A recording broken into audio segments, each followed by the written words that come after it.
As two U.S. banks failed, President Biden and his Treasury Secretary Janet Yellen rushed in to calm the markets and assure depositors that they wouldn't lose any money in the Silicon Valley and Signature Bank's debacle, even if they deposited over $250,000, the FDIC limit. President Biden claimed that taxpayers wouldn't pay 1 cent for the emergency relief, and that is hokum. And this is my 2-minute tirade. Let's start the clock. The FDIC, or the Federal Deposit Insurance Corporation, is, as its name suggests, an insurance company designed to protect depositors from losing their savings after banks collapse. Just for your edification, the FDIC was signed into law by Franklin Delano Roosevelt with the Banking Act of 1933 in the wake of many banking collapses during the Great Depression. He explained the FDIC to the American people this way. I want to talk for a few minutes with the people of the United States about banking. First of all, let me state the simple fact that when you deposit money in a bank, the bank does not put the money into a safe deposit vault. It invests your money into many kinds of loans. Lately, we've had a bad banking situation. Some of our bankers have shown themselves either incompetent or dishonest in the handling of the people's funds.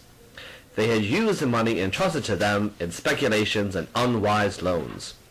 We have created the Federal Deposit Insurance Corporation. This agency will insure the account in every bank that participates up to $2,500. In 1933, critics complained that FDR was killing free enterprise with his moves to save the American economy.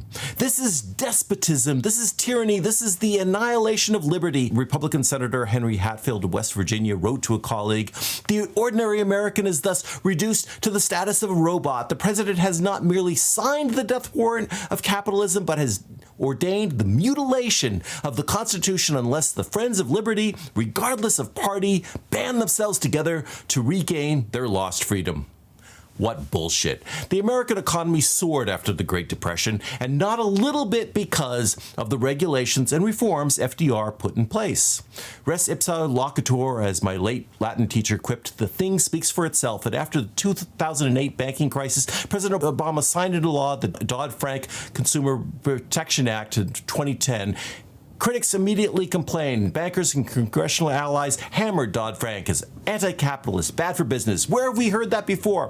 One element of Dodd-Frank, the Volcker Rule, prohibited regional banking entities from engaging in proprietary trading or investing in hedge funds or private equity funds, both high-risk, high-profit instruments. These were precisely the type of risky bets that Silicon Valley Bank was engaged in. Greg Becker, SVB's former CEO until its collapse, led the lobbying charge at Capitol Hill in the White House from 2010 up until after President Trump signed a reform in 2018 that overturned the Volcker Rule. Becker testified before the Senate Committee on Banking, Housing, and Urban Affairs in 2015, and former chairman, Republican Senator from Alabama, Richard Shelby, complained about the supposed regulatory burden of banks by Dodd-Frank in his opening statement and said that, quote, "Restricted lending means slower growth and fewer opportunities. The ideal regulatory regime should allow for the maximum level of economic growth while also ensuring the safety and soundness of our financial system." All sounds good, Senator Shelby, but the whole point of Dodd-Frank was to mitigate risk so banking institutions wouldn't need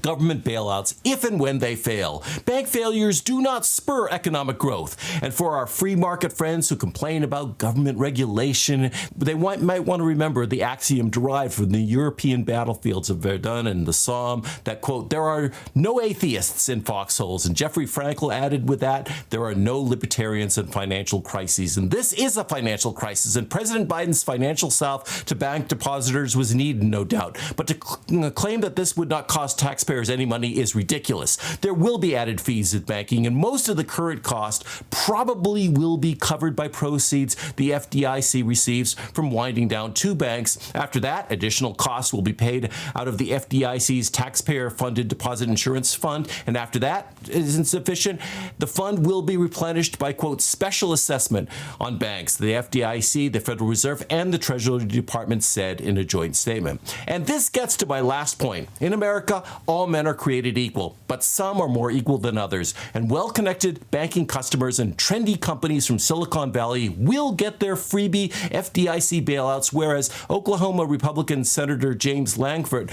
complained from the Senate floor Tuesday when the special assessment goes into effect.